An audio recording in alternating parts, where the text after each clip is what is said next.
वो कुछ भी कर सकता है ऋषि को पाने के लिए एट दिस पॉइंट। मैं भी कुछ भी कर सकती हूँ अपने ऋषि को बचाने के लिए।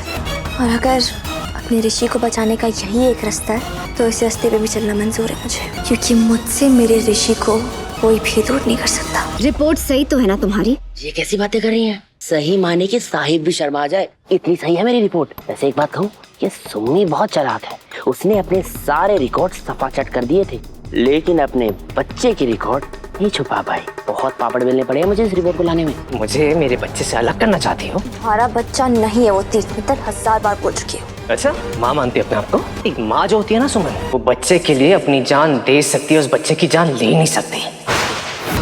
ये क्या बेहुदा बकवास कर रहे हैं आप? बकवास मैं नहीं, बकवास तुम करने जा रही थी। अरे कैसी माँ हो तुम, शर्म आनी चाहिए तुम्हें। ऋषि के पैदा होने से पहले से तुम उसे मारना चाहती थी, अबॉर्शन कराना चाहती थी। ऋषि के सामने सच आ गया कि फिर तीर्थ उसके पापा हैं और अब तो वो इतना इमोशनली परेशान हो रहा है कि सुमन भी नहीं उसको संभाल पा रही है। हमने देखा था ना किस तरीके से यहाँ पर देविका ने अपनी चाल चली और ये समझ में आ गया ऋषि को कि भाई जो तीर्थ है वो उसका पापा है, उसके पास जाता है और उसको भाई पापा पापा करके बुलाने लगता है। ये सारी चीजें तो मैं बात करूंगी आपसे, लेकिन भाई हाल फिलहाल तो मैंने आपको कल भी बताया था कि मेरा रूप्स ब्लॉग के नाम से चैनल है जहां पर मैं ब्लॉगिंग सारी बातें करती हूँ अपने बारे में, पर्सनल बातें और हमारे ऑफिस में क्या कुछ चल रहा होता है वो भी सारा शेयर करती हूँ। तो जल्दी जाइए भाई, सब्सक्राइब करिए चैनल को, जाके कमेंट भी करिए और देखिए भी और मजे उठाइए रूप्स ब्लॉग के। तो हम बात कर रहे थे तीर्थ और सुमन की और यहाँ पर भाई अब लग रहा है कि सीरियसली कुछ तो यहाँ बड़ा ट्विस्ट आने वाला है, क्योंकि अब ये खुलासा तो हो गया है कि तीर्थ का जो बेटा है वो ऋषि है।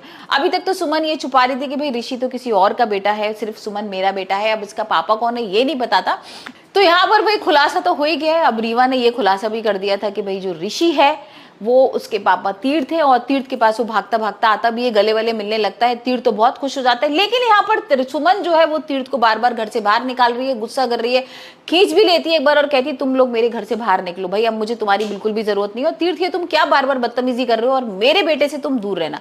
अब ये सारी जब चीजें करती है ना तो तीर्थ को भी गुस्सा आता है और वो सुमन को धमकी वगैरह दे देता है कि देखो सुमन, अब ना मैं बिल्कुल चुप रहने वाला नहीं हूँ, यहाँ पर मैं अपने बेटे को लेकर ही जाऊंगा और प्रूफ भी करूंगा। अब तीर्थ क्या करेगा भाई? तीर्थ पहुंच जाएगा उसी हॉस्पिटल में जहां डिलीवरी वगैरह हुई थी इस ऋषि की और पता लगेगा उसको बड़ा खुलासा कि भाई यहाँ पर तो ये सुमन इसको जन्म ही देना नहीं चाहती थी, अबॉर्शन कराना चाहती थी, क्योंकि भाई ऑब्वियस है जब तीर्थ ने उसको छोड़ ही दिया था तो यहाँ पर कौन संभालता उसको, मतलब उसके पापा का नाम कौन लेता? तो भाई था ही, सारे घर वालों ने उसको फोर्स किया था कि भाई कोई जरूरत नहीं है इस बच्चे वगैरह की और तुम अबॉर्ट करा दो, लेकिन किसी तरीके से भाई सुमन मान जाती है, सुमन जन्म भी देती है। और यहाँ पर तीर्थ इसी बात का बतंगड़ बना रहा है कि भाई तुमने ऐसा क्यों किया, तुम कैसी माँ हो, तुम अपने आप को बड़ी अच्छी माँ कहती हो। और यहाँ पर इसी बात को लेकर सुमन गुस्सा हो जाती है और तीर्थ पर बरस पड़ती है और खूब गुस्सा करती है और बोलती है कि तुम अब ये सारी चीजें क्यों बोल रहे हो भाई, तुमने तो मुझे 5 साल पहले छोड़ दिया था, तुम्हें मेरे से कोई मतलब नहीं था, अब मैं कुछ भी करूं, मैं अपने बेटे को कैसे भी रखूं, उसको भाई पैदा करूं नहीं करूं, तुम्हें इससे क्या फर्क है। और यहाँ अब देखते हैं कि भाई तीर्थ क्या कुछ करने वाला है, क्योंकि तीर्थ ने भाई अपना पॉलिटिक्स करियर वगैरह तो सब छोड़ दिया है, सिर्फ उसका एक ही फोकस है ऋषि। और अब ऋषि को देखते हैं किस तरीके से वो कोर्ट में लड़के या केस लड़के अपने पास लेकर आएगा।